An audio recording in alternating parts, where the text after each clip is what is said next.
Hey, welcome back to the follow-up from part one of the truths about spiritual awakening and ascension. In this video, I'm going to talk more about what you are not from excerpts from my book that I wrote in 2009, Wake Up, Shift Happens. You know, there's a big concern that I hear from people about what is going on, and they seem to be forgetting a lot. And what's happening is there's an increase of energy and of light that's entering into our planet. And as light flows through you, you're losing memories of the past experiences. And have you maybe been experiencing losing memory? The good news is you're not an early case of Alzheimer's onset. It's basically you stored baggage of who you are not. And now with the shift occurring, you're getting the support from the universe to letting go of who you're not. Because the truth is, you're love. And the past is dissolving those stored memories of your past. The shift of energies and the frequencies on the planet are beginning to dissolve stored memories from your past, which doesn't exist now. You know, we've all been guilty of taking our past and accustomed to hoping it never happens again, and in some cases it actually does. But we're projecting that into the future. As memories of our past begin dissolving, you stop projecting those into your future. So you can't take what you're not into the future. That's really cool. And the law of attraction says that if you put your attention on who you are not, you get more of that. And effectively, you're starting to disengage from what kept you shackled into the past. You can't take that old programming and your beliefs that are moving into a higher frequency, a new dimension of consciousness. The universe is supporting you in removing the origin of belief and that falling from memory so that you would not, nor would you want to, take that and create that in the future. So have you noticed dissolving dreams or plans or melting? What that means is that some of your dreams are no longer even something you desire. And they weren't in alignment with your soul's desire in the first place. So no worries, right? It just feels plain weird though. You might even notice not feeling like or wanting to create new plans or a whole long list of things to do. As the waves of light are moving through you and you stand in present time, you experience more greatness of who you are, of you. By virtue of being part of the planetary family, you are simultaneously clearing Earth's thought realms that have been held on the Earth plane for eons. As a collective society, we have created some real rigid structures in our consciousness, like thoughts of dominion, of control, of competition, and neglecting our Earth's core and care. Resentments and rigid beliefs such as being right or wrong, or anger or fear, and the loneliness and the separation is falling away. As that all falls away, you're able to laugh and to feel good and to smile. And with all of these shifts occurring, you know, electrical systems have a system of grounding. And grounding exercises is a way to help us discharge and release all of this energy, that safely discharge it into the earth. A grounding practice is a method of releasing these unwanted and foreign programs of energy that wants to be released. Being in present time allows who you are not to fall away so that you can be who you are. Using the grounding from the quantum energy tools is a way of letting go of who you are not. By being grounded in present time, you can really be who you are. And see, these quantum energy tools help you process that game of amnesia. The game of amnesia was intentionally set up for you to forget who you are so that you could remember. It's a rebirthing process. You may not realize this, but you've been wildly successful in playing out this game. And now it's coming to an end. The increased energy, the light radiating from the sun and activating our DNA, like software patterns, you are moving through a transition of remembering who you are at a cellular memory. And as this happens, you access the fourth dimensions of consciousness. You're rebuilding and rewiring. You're starting to discover a whole new version of you. And this is the unity of the consciousness occurring. The magnetics, the electronics on the planet are helping align with the oneness, and this is on a grand level unfolding in the transition for the planet and for the cosmos. Being able to be in the now, being in the flow, and standing in this place of observation is where your true power lies. In the place of no motion. When we're in a place of no motion, you can observe, and then you can choose to act. And when you're in the now, you can clearly access what your next steps are, rather than judging or fearing or being disconcerted. When you're open and receptive, the changes can occur, and your natural flow and intuitive process can take you on the perfect path. When you're in that space of allowing, the choices come easier, and you begin to see and develop the community of co-creation. You know, your soul's journey has never happened like this before. The changes that are occurring are all about feeling, all about the heart, aligning with integrity, happiness, certainty, creativity, smiles, and opens you to thinking and engaging in the actions and the wisdoms of your heart. Observe and be amazed at what unfolds before your eyes.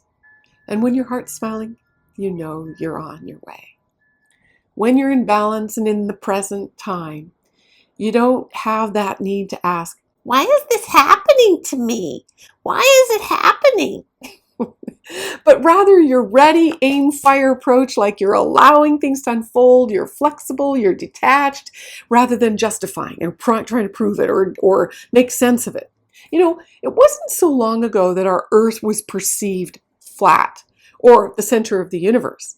Other galaxies or the world of microbes and viruses supposedly didn't even exist then.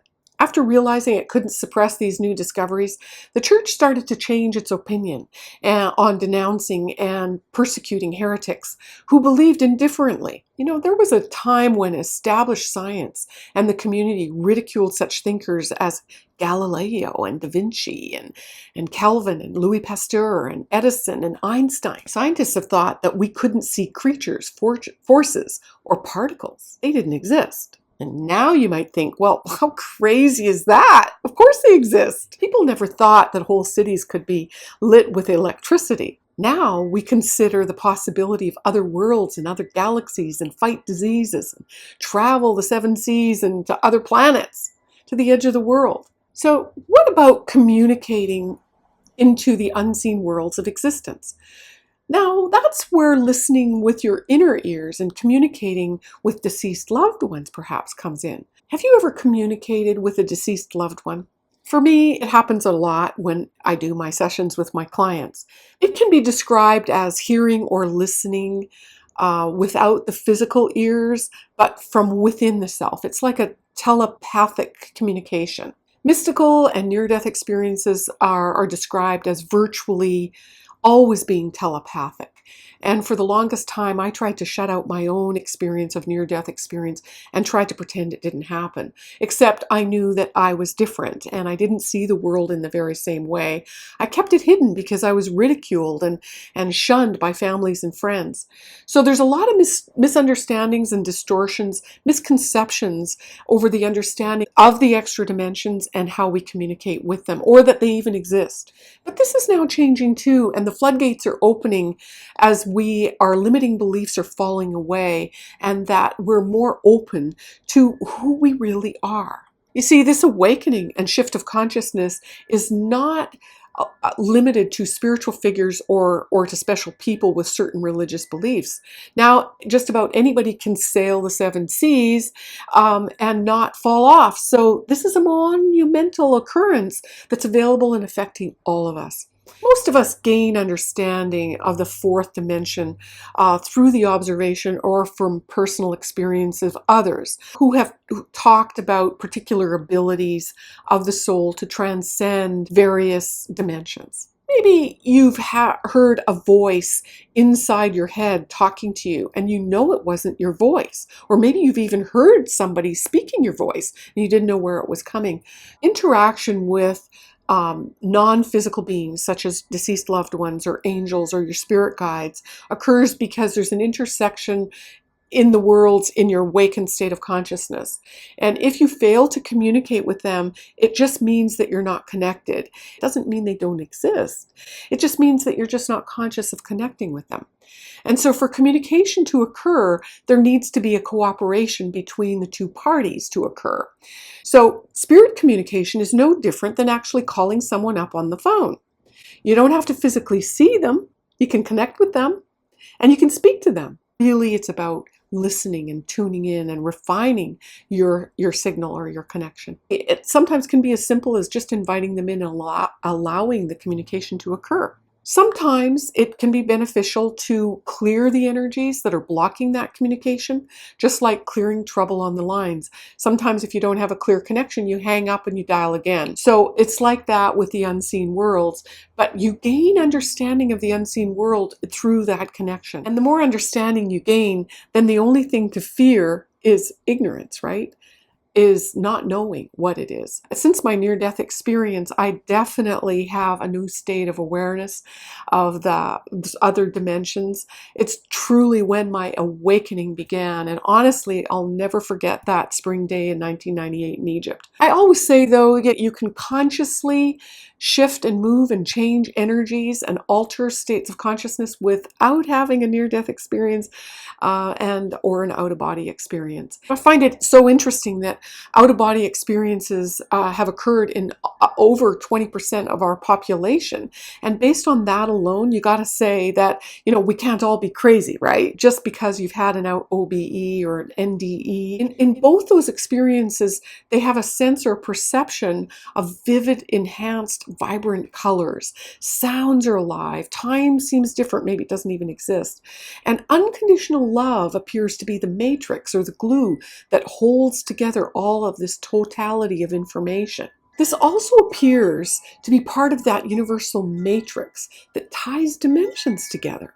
And as it connects you and I together and the world together. As you awaken, your mind expands so that you become more and more aware of this truth. There's so much to share on this topic, but in my next video, I'm going to share with you the growing pains of the various stages of spiritual awakening and ascension. So thank you so much for watching and giving this video a thumbs up. And please subscribe so you don't miss the updates. Make sure you check that link below for the quantum energy tools and the Awaken You masterclasses that will support you in this profound journey of spiritual awakening. Many blessings of love and abundance and infinite wisdom to you. Why is this happening? Why is this happening? How crazy is that?